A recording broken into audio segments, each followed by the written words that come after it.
The world keeps getting better when women make it a habit to fix each other's crowns and exclusively focus on picking up the broken pieces in the lives of other women. With great passion for women, children, and marriages, your hosts, Ntwatwa Evelyn, bring you the irresistible Woman to Woman reality talk show. Feel free to subscribe and hit the notification bell for more about this eventful and exciting show.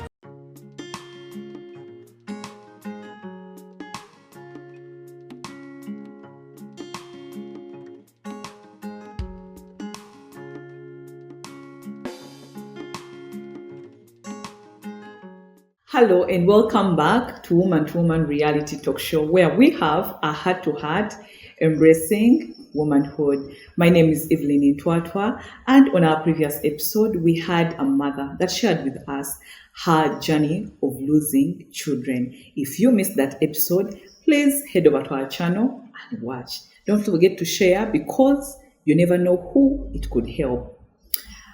And if you want to be part of Woman to Woman community, consider subscribing and like our show. So losing a pregnancy or a child can really be traumatic to both a mother and a couple.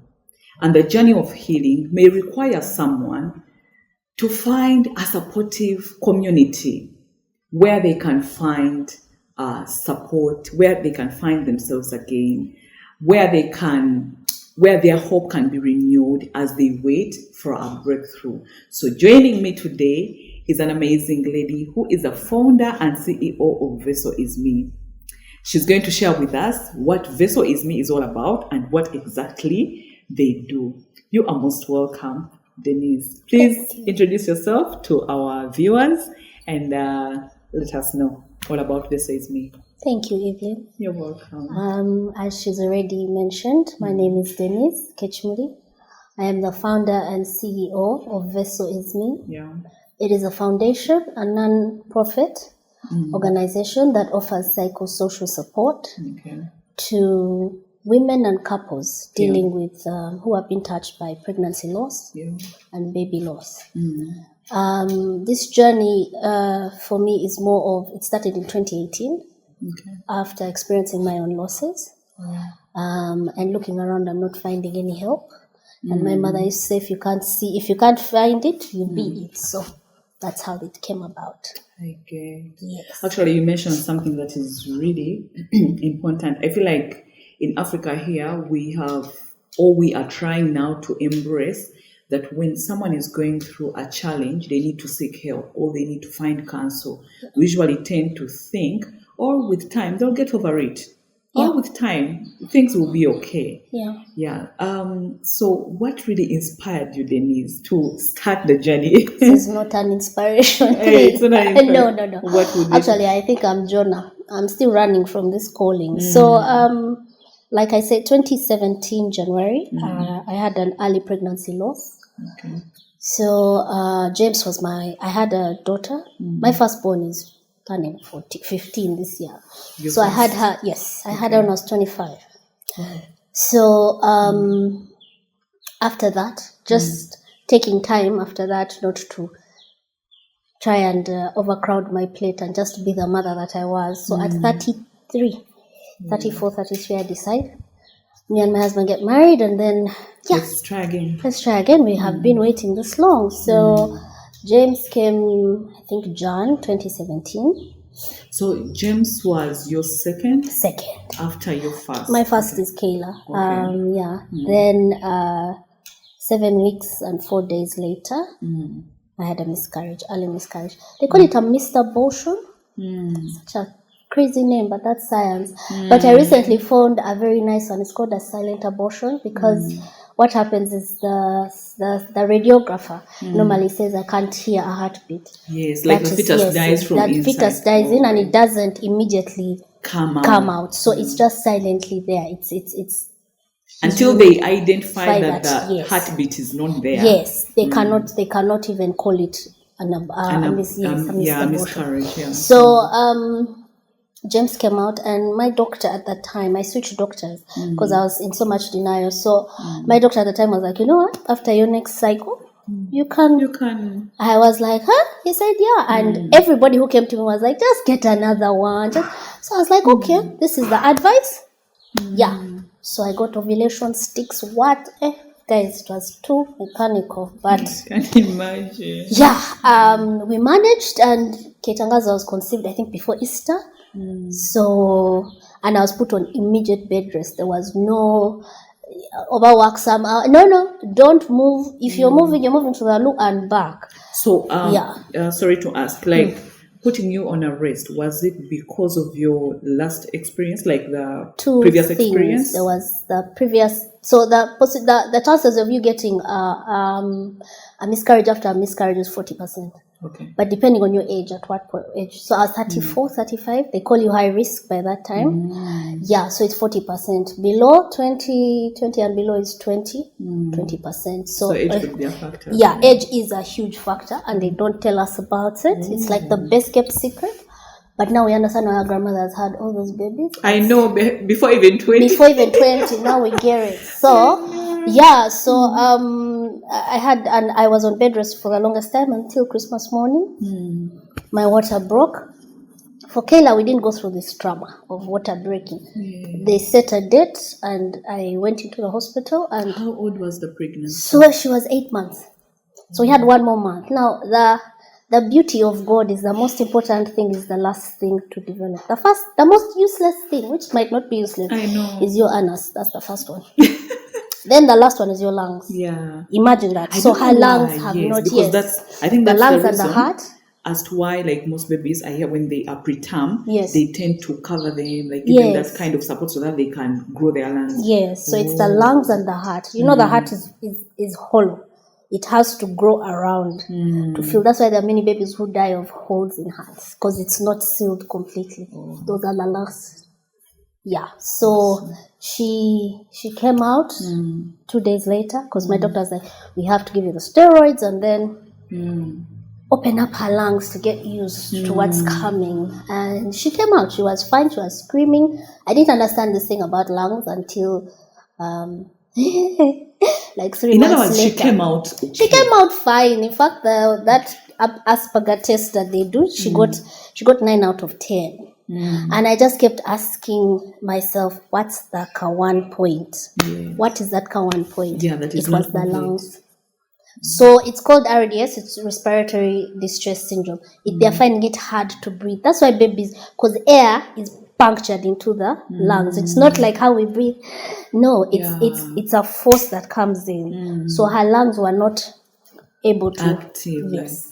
So that's how she died. And where we were, the hospital we were in, somewhere in Bogolobi, I won't mention. They didn't have a well-stocked baby in neonatal unit. So 4 hours later, she passed. Yeah, and then trauma. Let's just say it was not even. This is the worst. It was not even pain. It's I don't know. Pain. Yeah. I don't know what it is. But my life has never been the same since. Actually, I think James, but then James is because everybody told me it is okay, get another one. Yeah. And then I got another one, and then somewhere there in the middle of morning, in getting another one, your hopes were high, like, okay, I'm getting another one and things will be okay. Yes. So going through that process, I had just lost my mom 2014. I got married 2015. We took a break 2016 just to understand ourselves. We had never lived together for the longest, and yet we had older child. So we took the year to get to know each other, to stay with each other. Then 2017, he was like, okay, let's do this. Yeah. So when my mom died, me and my siblings were like this, so we huddled together. This time my sister, who's my rock, she's older, was like, I don't know how to help you through this.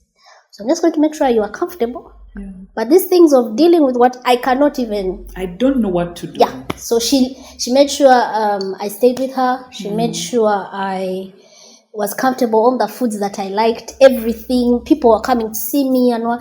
But dealing with my heart issues, she didn't know. She was like, mine here is to make her comfortable. Yeah. So I looked for help. Luckily enough, my matron, And I had a mutual friend who had lost a baby, but she was in America. You people, America is how many hours? Like 8, 10, what? So here it's day, there it's night. She's calling me. She's like, today's going to be a hard day. People are going to say things which are insensitive. Please understand that they're coming from a good place. She had had that experience before. So Diana is the one who helped me go through this. And she would check on me like... I even looked, I said, I don't know, I'm going to repay this chick. She would check on me, and she was on telling me there are days when I couldn't get up, and she was like, at least walk from the bed to the gate and back in. In other words, in your community, in your environment, you literally failed to find someone that would stand with you, give you that support. That there was, the thing is, let me tell you how funny this is, that when they came to tell me that my baby had died, I was in a room with like 8 women, and each one of them had experienced something. Yeah. So you're with your auntie, your cousin's sister, your niece, and they're all telling you, you know, even me. And I'm like, but I know you. How, when, where? So my auntie was there. She was like, so you see, between this one, the firstborn, and I'm like, what? She said, but you know, we were in a war. So no one had this time to sit and wallow. And yeah, but she said, no, later on, I sat down, even your mom. So we sat down and had like, they had their own communal thing, but it wasn't that. It was something that was written in stone. Yeah. So most times, even my dad at the time was like, you're going to go to your aunties. Because now I think there's hoping that maybe something. But I was like, no, I'm going to my sisters. Because that's where I felt I could heal from. So I failed to find. And when I got better, I journal a lot. That's what took me through all this. I would go days and days just writing my thoughts and everything that's going on in my life. So I turned the journal into a book. So when I was going, now my sister, me and we come. I love that. You said you journal a lot. Could that be another way of helping someone like to heal, coping with a healing? It's a huge coping mechanism. It's actually one like trying to put down whatever you're feeling in your mind. Like, you know, today I'm feeling like this. Because you can mention journal and then someone is like, what exactly? Oh, what journal is? Okay, what do I do? Get a book. Your thoughts, pen, just write. Don't even have to be in order, doesn't have to make sense, doesn't have to just say, today in the morning I ate this, I did this, can you imagine this and this happened? But do you remember, did I dream that, did I not? And now, you see, you start, your days start making some sense later on. Not then. Then you're just looking and you're like, this is a lot of garbage. But it will make sense later on.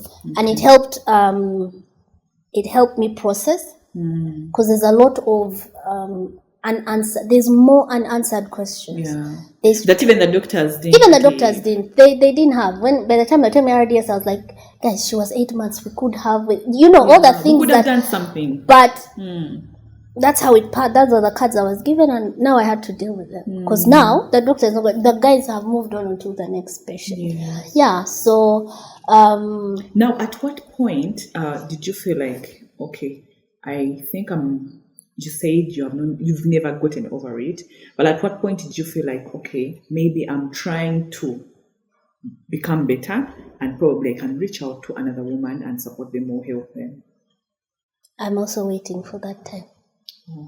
Yeah, I'm waiting. And I say this with all honesty, because I keep meeting people and they're like, no, you see, you're dwelling a lot. I'm like, I think maybe I'm the weak person here. But your child, you are expectant. So there are phases of life that you are waiting for. So you missed them crawling, you missed them walking, you missed them first and steps. The fact that you had seen even the firstborn. You've gone through this whole thing. So you've been a mother. You know these things. So for me, now I meet a 6-year-old, I'm like, Ketangaza would have been, now going into P1, she would be, who would she look like? These are still questions I ask myself. And there's a lady who's like, but you're still, I said, I think till the day I die.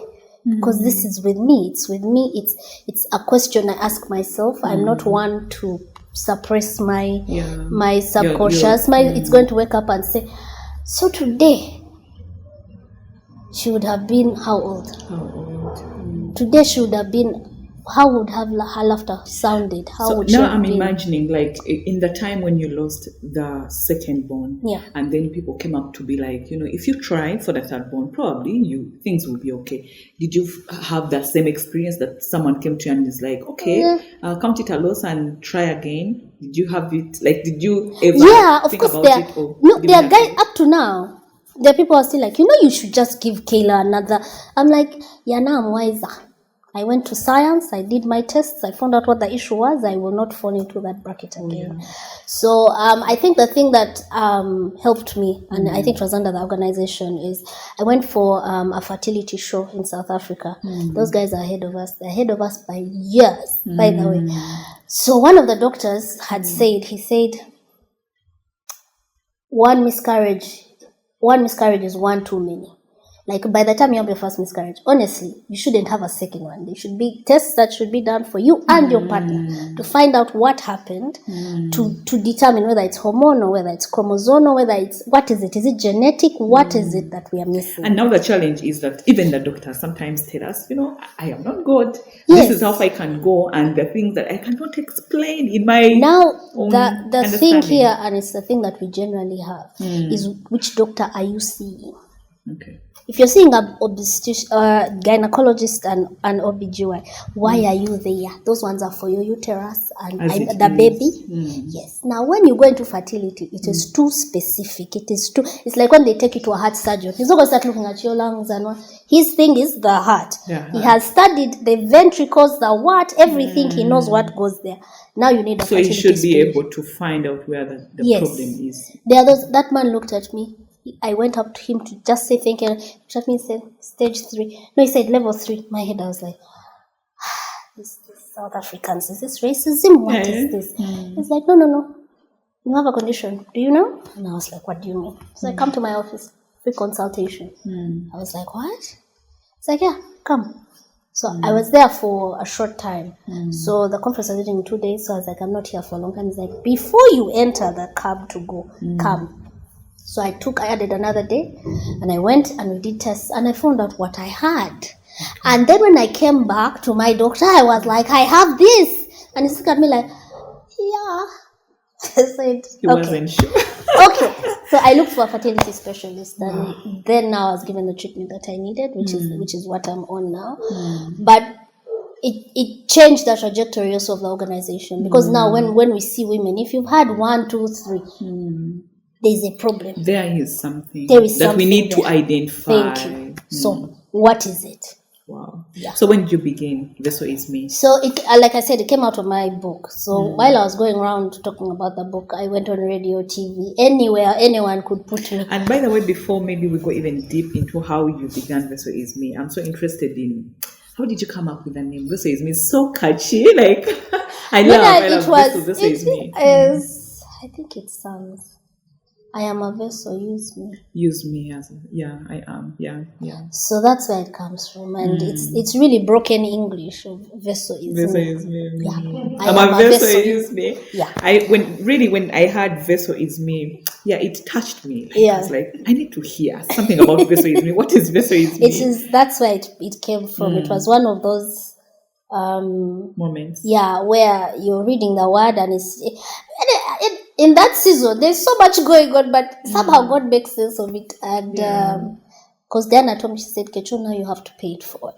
And I was like, okay, let me write. Me, I thought writing a book was paying it forward. So I was like, okay, the book is out there. These women will read the book who have gone through it, and hopefully they'll get some healing through it. And then the presenters of the interviews, they're calling me, they're like, so there's a lady who called me, she wants to talk to you. So I was moving up and down, and I was like, this is not sustainable. So my brother and my son said, you know what, Kecho? Form an organization, legalize it, and start doing the work. I said, what work? Which work? The work of talking to you. Haven't you been moving from here to where to where? Yes. Go, make it legal, and then you've literally gone through it, so you know. Yeah, so you know, so you can hold someone else's hand. So 2019 January, we had our first support group. 10 women showed up. Wow. And then the next month, 20. Then it's like that thing of. So how did you reach out? Like we didn't. We had a Facebook page. Okay. And we were going through the whole. If you've lost. We put the book as the front. There's this organization. We offer these services. We are offering. That was after your book. That was after. And the your book book is called. So what next? Because literally, that's the question you're asking yourself after you lose. Curtain college. Yeah. What do I do? Yeah. So after that, it's like they would go pick another friend and say, "Me, I found you. Something. Come, yeah, come." So I think April, May. I was like, now these are too many. We can no longer now meet because we're meeting at August 80. I don't know if you guys know. And then now it's over called Watch. It has moved. But it's like a Kabbalah. But inside is like a house. So you can have the inside to yourself. There are different rooms. I said, now we need like a space. Yeah. And then, thankfully, one of the people were working with offered their compound in Bolivia. They were like, you can come Saturdays, it's an office space, we don't use it. I was like, fantastic. Now we put out mats, people came like from 2 to, but we would sit and cry and talk and pray, and it was really a very holistic kind of experience because people would leave. I still have women who come up and like, you don't remember me? And I'm like, I've seen so many women come through our hands. There are some who are really, they're special to me because they came at a certain point also in my life. There's something that happens when you're helping other people that even for you, you're going through. You're going through. It's like you're trying to go through some kind of healing. Yeah. And then in that process, you're helping another person, but it's also helping you. And it's that giving and then the back end giving also receiving of yourself. So from there, that's how now we now started. So in that kind of gathering, I'm looking at those moments when the ladies came in, because there is a tendency of like, even when they come, some are not so open to sharing what they've been going through. Probably it reminds them of the pain. So how was it like? Were they open to sharing? And we had a lady, I'll just give a story. There's a lady who would come and cry every session. She would just come, sit, cry, have her crisps, her water, then go. Then one day I asked her, are you okay? Like, it's like you have no idea. But she would listen to others. She'd listen to others. She was the one giving out with tissue, what? So I asked her, are you okay? Then she said, I lost my child 18 years ago and I didn't have this space. I can imagine.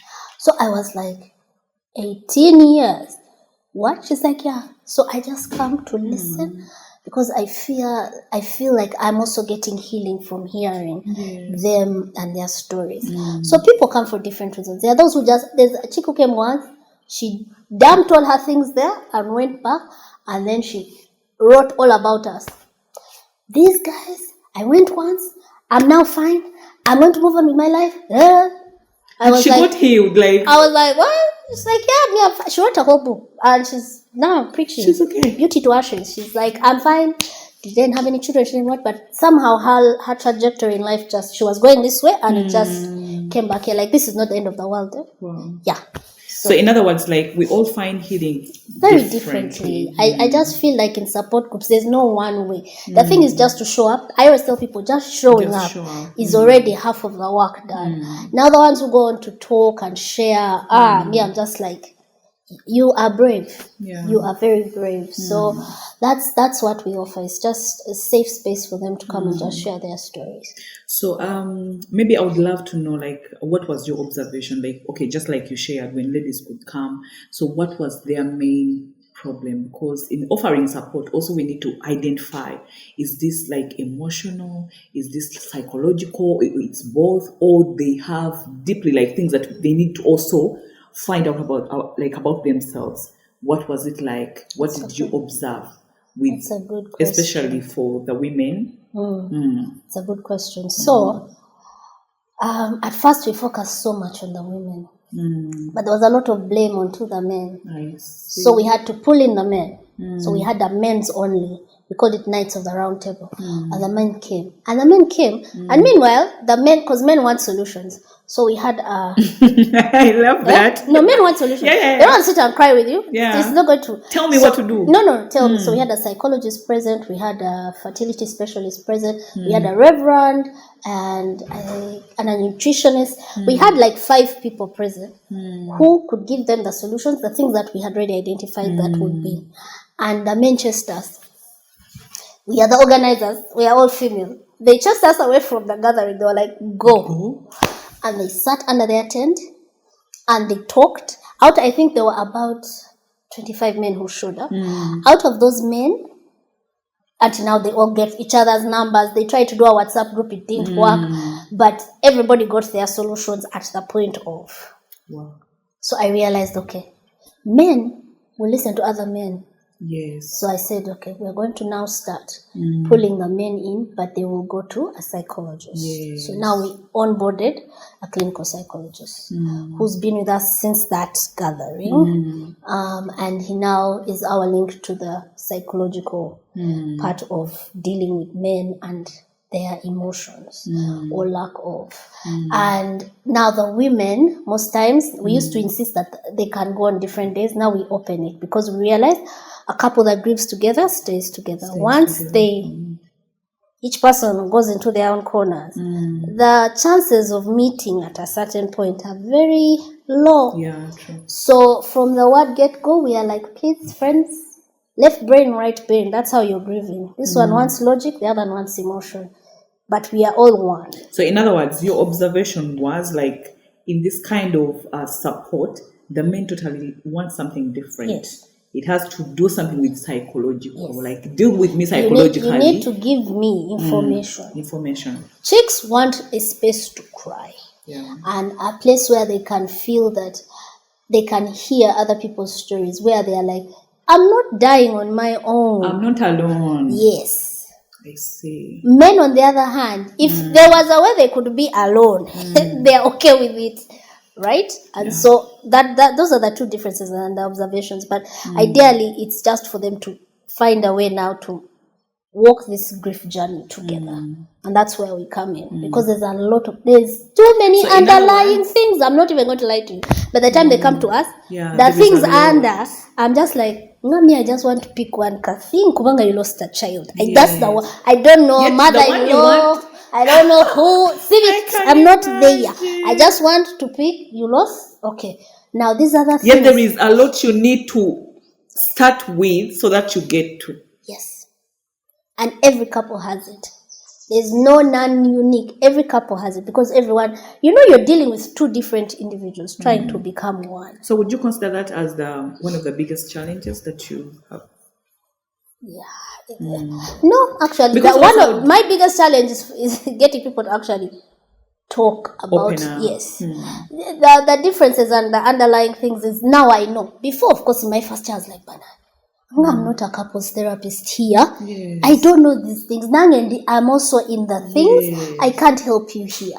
So when you come to me and then you're telling me there's another chick somewhere, I'm like, I don't know these things. I know loss of a child. That one I can give it to you. You can wake me up at 3 and I will listen to you. But I'm not able to handle these other problems that you're having. What we learned as a team was outsourcing. You come at me with you, I send you to the marriage car. You come at me, you're a man, you're looking at me, your hands are crossed, I'm like, go see the psychologist, he's going to help you. Yeah. You come at me, you're a lady, you're like, you know what, my husband, I'm like, group support, come. Sit with us, let's do this. Let's talk. Yeah. Yeah. Okay, I love that. Another thing that I was looking at, because when you said that a couple that grieves together stays together, and there are chances that maybe they will quickly overcome the pain. Yes. I'm thinking so. Are there moments where you feel like it's quite hard, especially for the men, to join their wives in that kind of support? Yeah, because our society doesn't foster men to be weak. They call it weak. To be vulnerable. It's a weakness. You can't. Why are you crying? Why are you sitting? There's a guy who told us he carried his baby in the suitcase. Okay, so this is the story. The baby dies. It's Christmas time. There's no one in Kampala. He has to bury the baby. The wife has been operated on. He's like, you know what I'm going to do? I want to carry this baby in the suitcase. I sit on a bus. I go. I bury the baby. I come back and I stay with my wife in the hospital, and I won't tell anyone. I said, he sat on with the suitcase here. I told this man, he said, there was no one to look after everybody. Christmas time, everyone had gone. So I said, so when you reach, to handle my issues. Yes, I have to handle it myself. I'm like, no best friend or nothing. He said, everybody had gone to the village. Christmas. Yes. Celebration. So I said, when you reach the village, he said, when I reached the village, I just went straight. I dug that hole myself. Yes, I got the baby out. I put the baby in. I covered, and I got on the next bus out. I doubt if there is any woman who can do that. He came back, his wife, and then I think she had got a hernia while they were in the thingy, so she was in critical condition. He's not telling anyone. Now, when the wife, they come out of the hospital and all that, now that's when they start telling people. And I told him, I said, why would you do that? He said, who, where? My clan, we are very proud people. This is not even something you mention. Right? And indeed, when he did mention it, they were like, we hope you took care of your... Oh, God. Yeah, I said, wow. So men are not given that. It's not a card they are given access to. My own husband came to bury Ketangaza on a bus by himself. No uncle, no cousin, no brother, no one person. When he reached, of course, me, I come from a family. Like here, the whole room is full, right? So he was alone. My dad looked and said, oh my God, this is sad. This is very, very sad.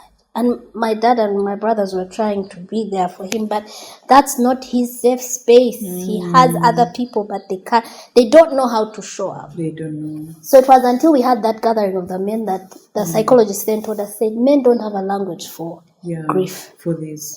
There are 3 emotions: there's anger, sadness, joy.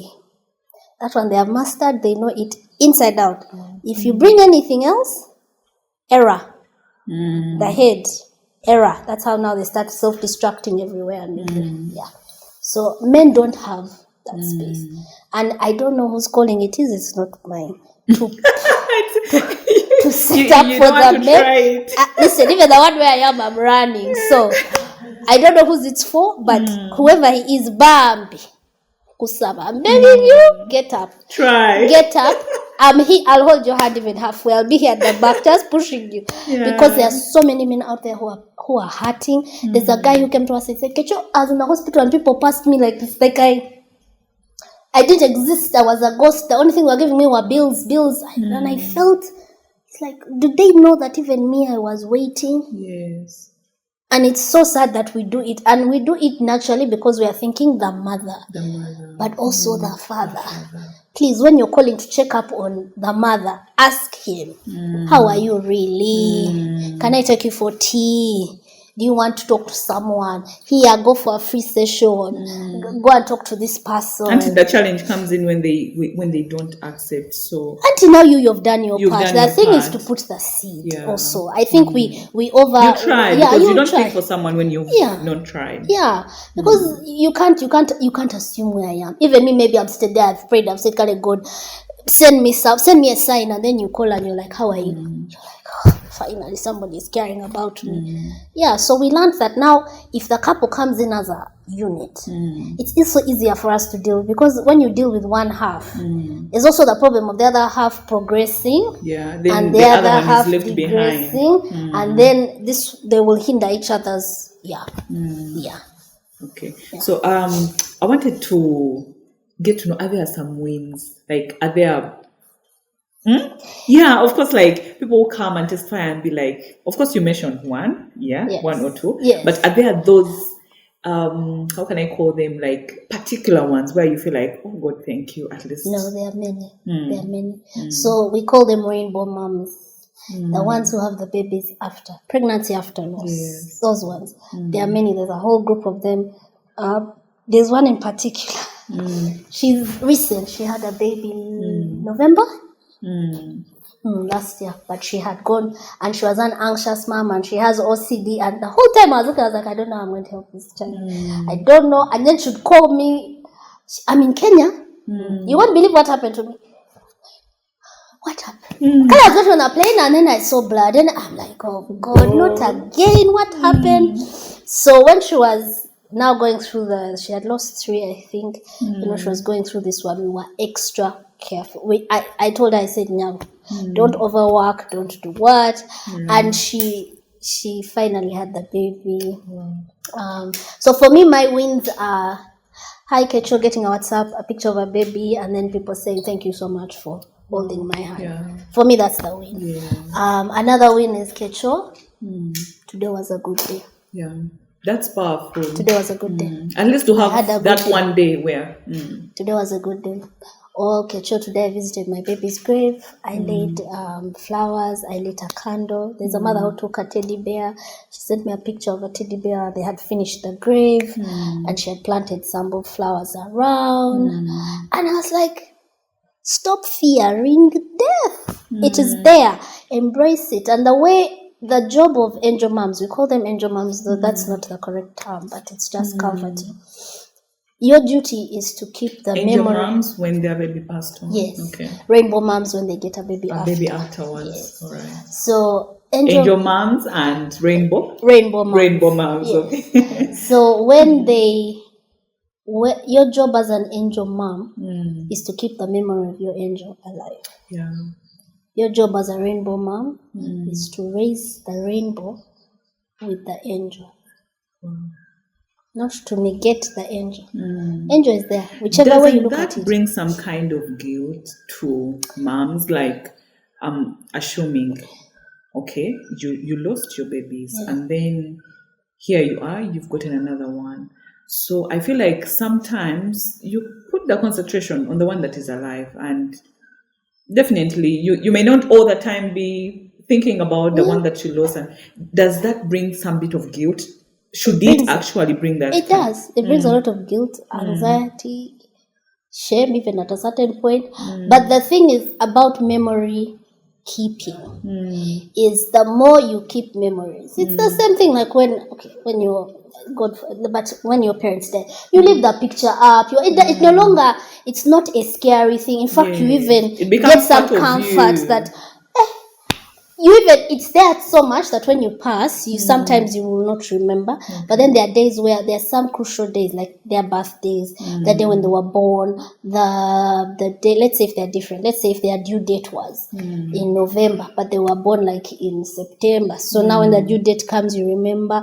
It's not that it's going to take away, honestly, it's like 10 to 15 minutes, light a candle, say a prayer, write something down. It's not taking a lot out of your day. I'm kind of thinking, like, doesn't it delay healing?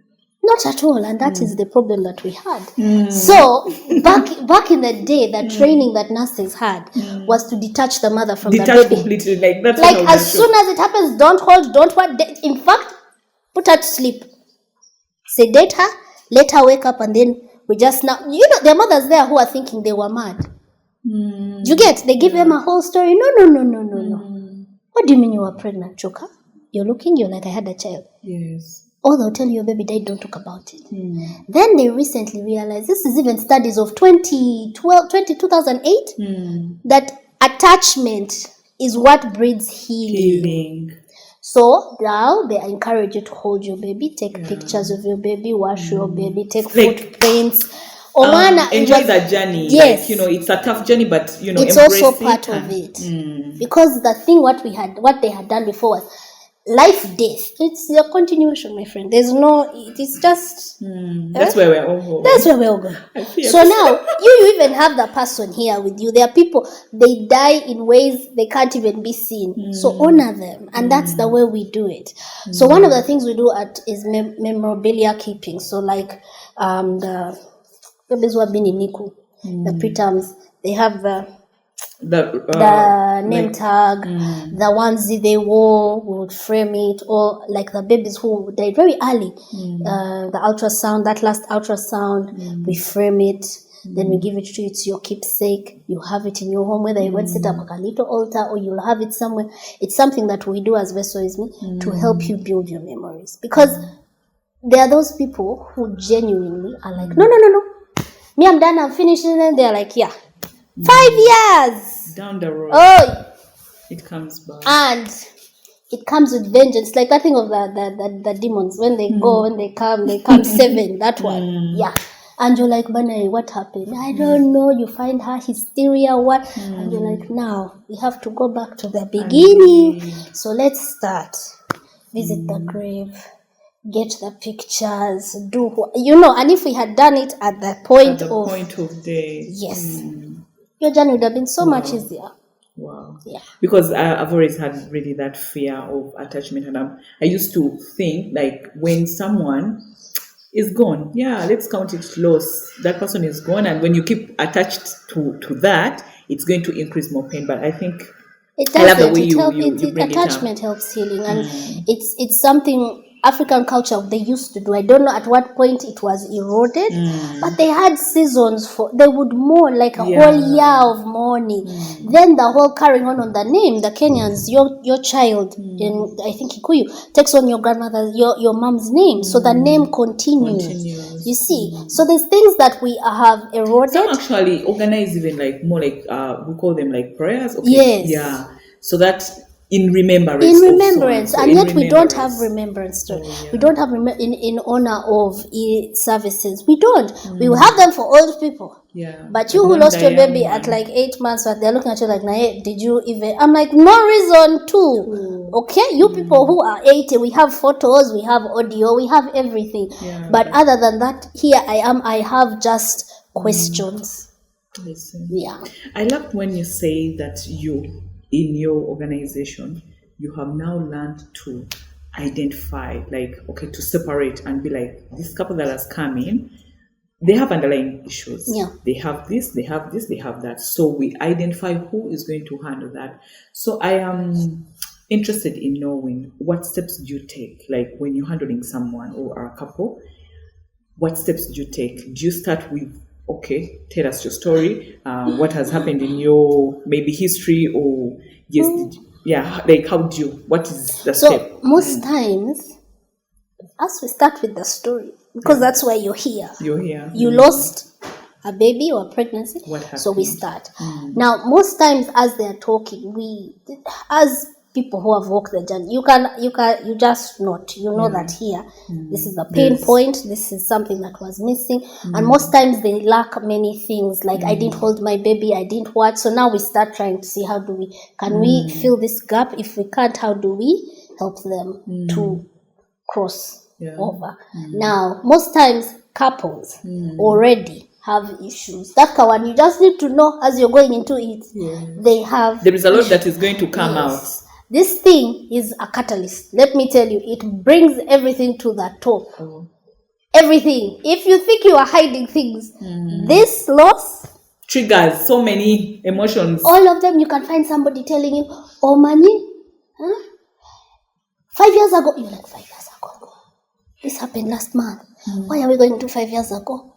No. So now, from that session, especially the initial session is so important for us because we can easily identify. We've been in this for some time that you can see the patterns, right? Before we were just like, what is? Of course, we were being bombarded, but somehow you stay in it long enough, you realize, okay, so these are the 3 points.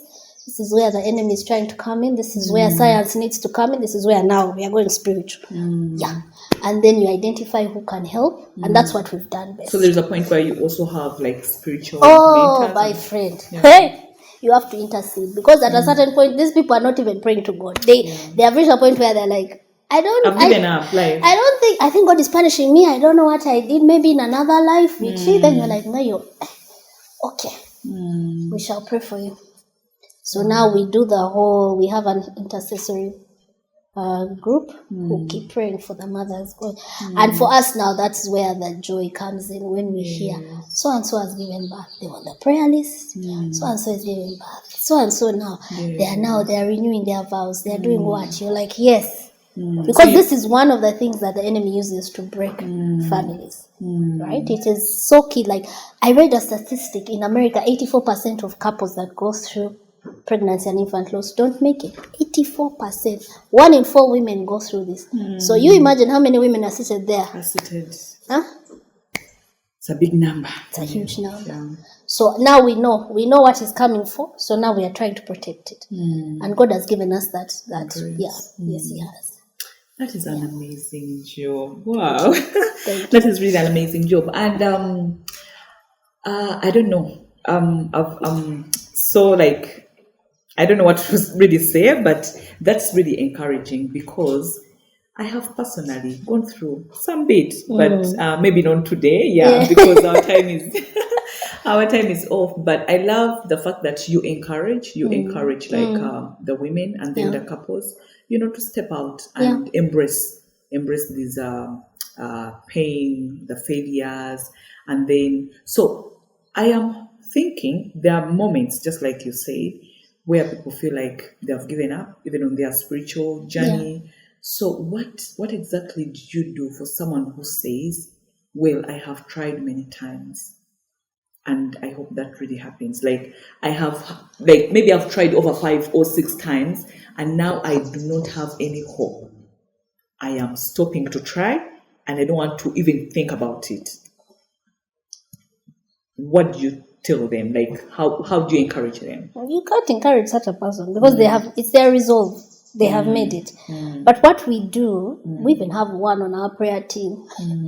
So we realize that in that giving up is where God now shows up. Kumanga, you've been running here, going, trying so many you've done everything, right? Prayer mountain, what? Yeah. Now, there are things which happen when you rest. Even your body itself. Yeah. It does it's like a rest, it's a reset button. That even when God's plans are going to happen, one way or another, they're going to happen. I had a friend who had, this is IUD. It's like, I'm done, I've finished. She gave birth. She's now, the baby is going to be 1. I told her, I said, when God says you're going to have, surrender to and Him. He's the one who put that thing inside you. I don't even know. Every time people own it, me, I want to be a mother. I'm like, who do you think put that desire inside you? He's your creator. He knows. Wow. So we must learn also, His timing is not ours. It's not our timing. And in fact, I love when people reach, I've given up. I'm like, okay, you have now accepted. Yes. Let Him now do the job that He's, now you have given it to Him. Yeah. Wow, amazing. Yeah. So our parting shots, what will be your words of encouragement to our woman out there, to our couple that is still trying, that is struggling? So for a couple, I would oh God, I would beseech them to grieve together. I don't know how to say it. At this point, I think I'm going to put it on a shirt, a cap, a what. But couples that actually walk this journey together, because you're friends. Yeah. You're friends. What makes you feel like it's now a time where you have to separate? This is your friend. You became one. You are one. Yeah. This is it's one of the biggest hurdles that you will ever do. I keep telling people, couples who go through this and reach the other side, there's nothing. There's nothing going to come and say, no. You'll be like, if we survived the other thing, this thing here is not as bad as that one. So just being in each other's, checking up on each other. It doesn't have to be a huge thing. Just being the same way you are communing with one another and being supportive to each other. I'd also ask them to reach out to find support groups, because sometimes your busy will look big until you sit in a group and you're like, oh mani, I think our things are little, our things, the other people, let you go. So find support group. We're available as well. We have support groups every second Saturday of the month. Every second Saturday of the month. Yeah, for the women, especially the ones who end up separated from their partners. Yeah. The ones who need the hopeful message is go inwards. Work on you. There is something inside there that needs to be birthed. It's coming. It just needs you to be refined. That is powerful. Yeah. Go inside of you. Go inside. Such you. Yeah, because there's something in there that needs to be refined. Most people are like, oh my God, my partner left me, now I can't. No. Was he it? If he's it, are you his? Is there? Just sit with yourself. And most times, by the way, God, you sit, he's talking all the time. The problem is we're also talking. We are not listening. So, so just sit, and that's where that rest comes from. Yeah. That's why I told you, when they reach that point and say, I've given, I'm like, yes, now watch yourself. And just allow the process, So at Vessel is me, we say you heal, you grow, you help others. You heal, you grow, you help others. Wow. So in the growing, you find healing. Yeah. And then once you're feeling that, okay, I can stand cool, pay it forward. There's something that you mentioned that I want you to go a little bit back on it, of like when you search you, there is a lot in you that can be birthed. Yes. How would you explain that in details to someone watching? How many minutes do you have? I feel. So, but mainly what it is we don't know ourselves fully. Yeah. Most of the times when I can tell you when I was 25 and the person I am now, we are not the same person. Yeah. And because of the experience I've gone through, there is nothing that is coming at me and I'm saying, I'm not aware. No.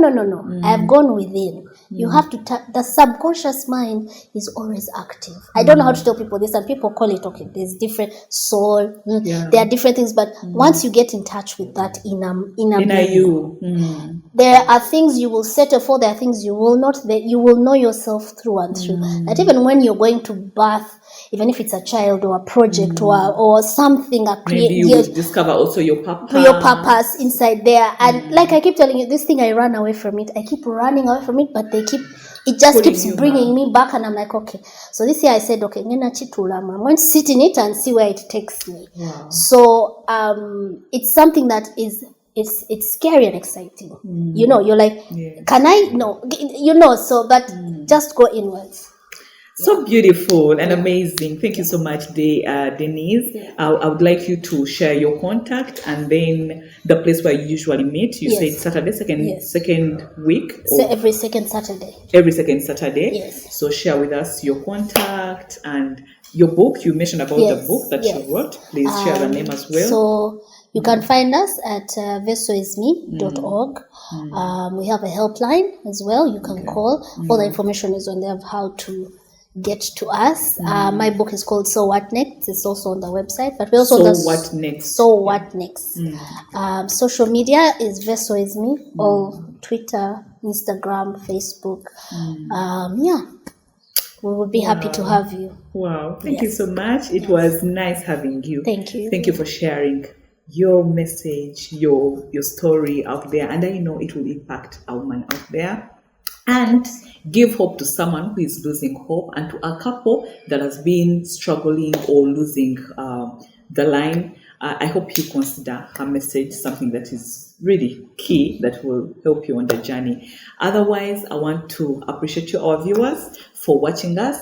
Please don't forget to subscribe, like, and we'll be waiting for your comments. Until next time, bye-bye. Woman to Woman Reality Talk Show.